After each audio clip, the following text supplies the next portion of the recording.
उत्तर प्रदेश में UP TET 2020 की परीक्षा के संचालन के संदर्भ में युवाओं के द्वारा सरकार पर पीएनपी और एससीईआरटी सभी पर दबाव बनाकर देख लिया गया, लेकिन अभी तक प्रस्तावित नहीं हो पाई है यूपी टेट की परीक्षा।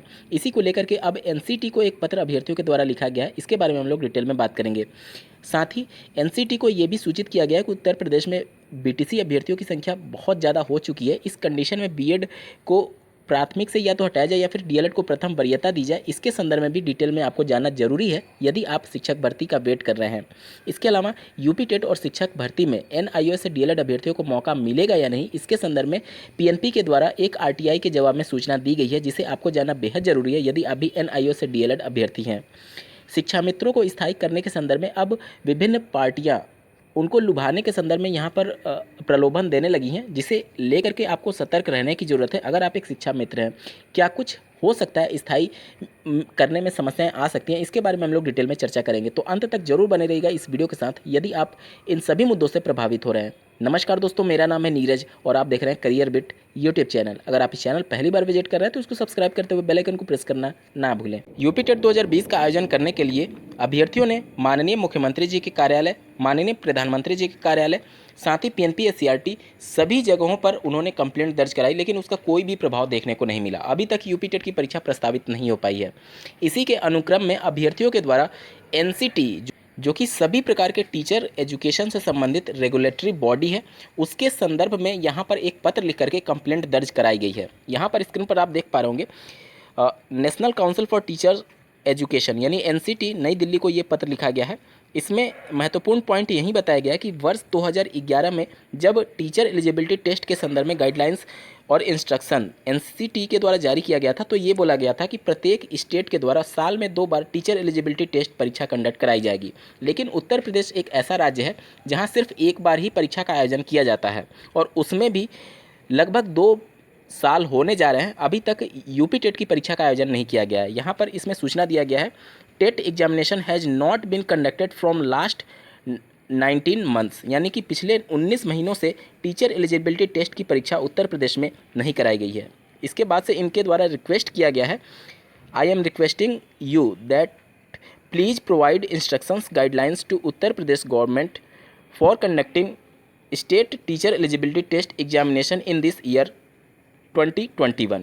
मतलब कि एनसीटी से ये गुहार अभ्यर्थियों के द्वारा लगाई गई है कि वो राज्य सरकार को निर्देशित करे कि इस वर्ष 2021 में यूपी टेट की परीक्षा का आयोजन किया जाए। अब आपके मन में प्रश्न आ सकता है कि क्या एनसीटी, जो कि रेगुलेटरी बॉडी है, उसके पास इतनी अथॉरिटी है कि वो किसी राज्य सरकार को निर्देशित कर सकता है कि इस वर्ष परीक्षा कराई जाए या फिर नहीं।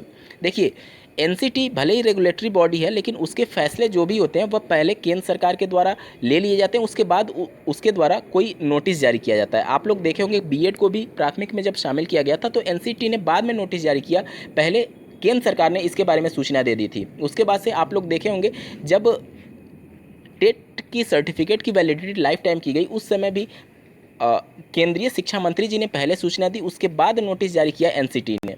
इस प्रकार से कई ऐसे फैसले देखने को मिले हैं जिसमें एनसीटी रेगुलेटरी बॉडी होते हुए भी उनके द्वारा बाद में सूचित किया जाता है, राज्य सरकार या फिर केंद्र सरकार के द्वारा पहले एक्शन ले लिया जाता है। तो यहाँ पर कहने के लिए ये सिर्फ रेगुलेटरी बॉडी रह गई है। पूरी तरीके से केंद्र सरकार और राज्य सरकार का हस्तक्षेप जरूर देखने को मिलता है शिक्षा विभाग में। तो अब ये देखना होगा कि राज्य सरकार को किस प्रकार से एनसीटी के द्वारा फिर से गाइडलाइंस जारी किया जाता है या फिर नहीं। इसके अलावा इसी पत्र में बीटीसी अभ्यर्थियों को प्रथम वरीयता दिलाने के संदर्भ में भी एनसीटी से यहाँ पर मांग पत्र भेजी गई है। अभ्यर्थियों के द्वारा ये कहा गया है, आप देख सकते हैं, kindly take reference of your guidelines instructions issued in June 2018 that BEd candidate are valid for becoming primary teachers sir in gazette of India published in June 2018. It was written that state government can provide chance to B.Ed candidate in primary till number of BTC DLED candidates are less in particular state. But in Uttar Pradesh today 7.5 lakh BTC DLED students are available. After that first priority to DLED is not given. मतलब उत्तर प्रदेश में 7.5 लाख से ज़्यादा BTC और DElEd के प्रशिक्षु मौजूद हैं, बावजूद इसके डीएलएड अभ्यर्थियों को प्रथम वरीयता नहीं दी जा रही है। तो यहाँ पर उनके द्वारा अभ्यर्थियों के द्वारा ये उनसे अनुरोध किया गया है कि इसके संदर्भ में राज्य सरकार को एक गाइडलाइन जारी करे कि अगर आपके राज्य में अभ्यर्थियों की संख्या ज़्यादा हो चुकी है जो कि प्राथमिक में पहले एलिजिबल थे बीटीसी और डीएलएड, तो उस कंडीशन में बीटीसी और डीएलएड को प्रथम वरीयता दी जाए। एनआईओ से डीएलएड करने वाले अभ्यर्थी उत्तर प्रदेश में यूपी टेट और शिक्षक भर्ती प्रक्रिया के लिए पात्र होते हैं या फिर नहीं, इसके संदर्भ में एक आरटीआई के तहत सूचना मांगी गई थी, जिस पर सचिव परीक्षा नियामक प्राधिकारी कार्यालय से एक पत्र जारी करते हुए इनको सूचना दिया गया है। शिक्षक भर्ती और उत्तर प्रदेश शिक्षक पात्रता परीक्षा हेतु निर्गत शासनादेश का अवलोकन करें। और उत्तर प्रदेश के शासनादेश को जब आप देखेंगे तो एनआईओ से डीएलएड करने वाले अभ्यर्थियों को जो अभी शासनादेश जारी हुआ है यूपी टेट 2020 के संदर्भ में, उसमें भी कहीं भी मेंशन नहीं किया गया है। और शिक्षक भर्ती में शामिल कराने के लिए इनको भी अध्यापक सेवा नियमावली 1981 में अहम संशोधन करना होगा, जो कि अभी तक नहीं किया गया है।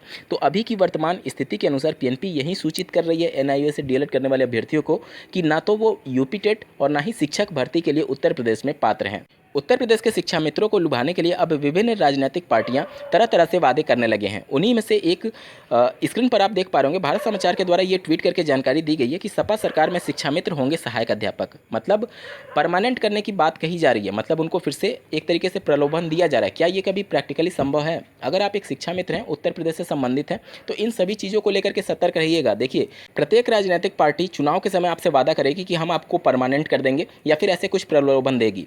आपकी जिम्मेदारी कि आप इन सभी प्रलोभनों से दूर रहें, क्योंकि ये प्रैक्टिकली संभव नहीं है। माननीय सुप्रीम कोर्ट ने जब आपके समायोजन को रद्द कर दिया है तो फिर कोई भी ऑप्शन ही नहीं बचता है कि सरकार नियमों को तोड़ मरोड़ करके परमानेंट कर पाए।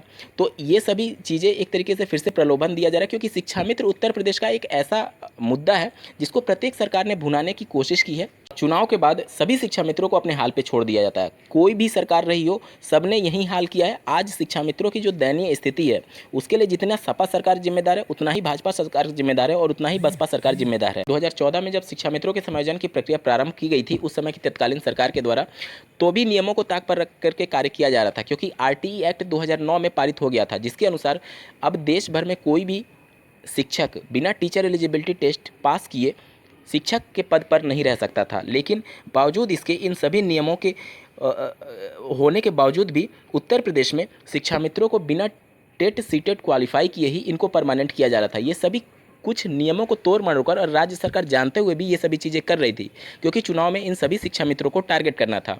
और वहीं सब चीज़ें अब फिर से दोहराई जा रही हैं उत्तर प्रदेश में। तो अब आप लोग सतर्क रहिएगा, अन्यथा की कंडीशन में आपके बल पर राजनीतिक पार्टियां फिर जीतेंगी और आपका शोषण ऐसे ही होता रहेगा। साथ ही राष्ट्रीय शिक्षा नीति 2020 में भी ये क्लियरली मेंशन है कि वर्ष 2022 तक पैरा टीचर्स, जिसे अन्य राज्यों में किसी दूसरे नाम से जाना जाता है और उत्तर प्रदेश की बात की जाए तो इन्हें शिक्षा मित्र के नाम से जाना जाता है। राष्ट्रीय शिक्षा नीति ये कह रही है कि 2022 तक सभी पैरा टीचर्स के कॉन्सेप्ट को समाप्त कर दिया जाए।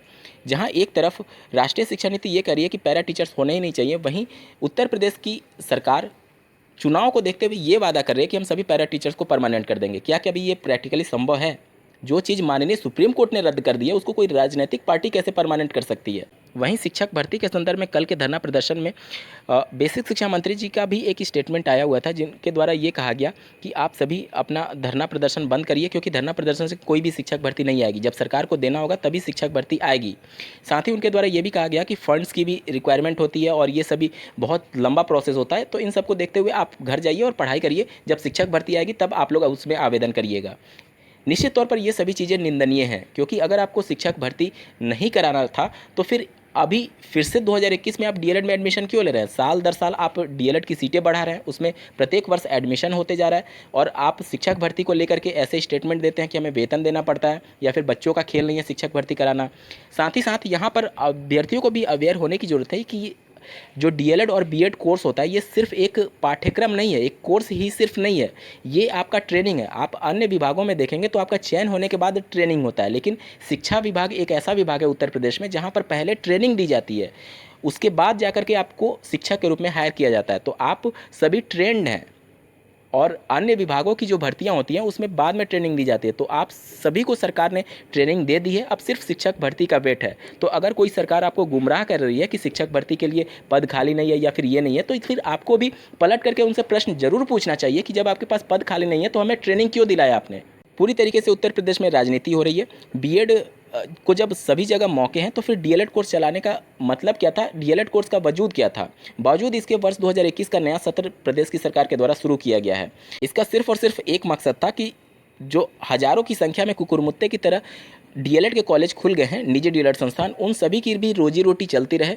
इसी की वजह से डीएलएड में एडमिशन दिला करके बच्चों के भविष्य को बर्बाद करने का खेल प्रदेश की सरकार के द्वारा किया जा रहा है। इससे ज़्यादा डीएलएड में एडमिशन का कोई भी मतलब नहीं है, क्योंकि एक कोर्स करने के बाद से जब आप कक्षा 1 से लेकर के 10वीं तक के शिक्षक बनने के लिए पात्र हो रहे हैं, तो कोई ऐसा बंदा कोई डीएलएड कोर्स में एडमिशन क्यों लेगा, जब आप उतनी ही फीस, उतना ही समय बर्बाद करके और उससे ज़्यादा टेंशन लेकर के आप उससे कम पात्रता रखेंगे शिक्षक भर्ती में सम्मिलित होने के संदर्भ में। तो ये सब कुछ राजनीति से ज़्यादा और कुछ नहीं है जो कि उत्तर प्रदेश में हो रहा है। इस वीडियो को देखने के लिए आपका बहुत बहुत धन्यवाद। भगवान करे आपका दिन शुभ हो।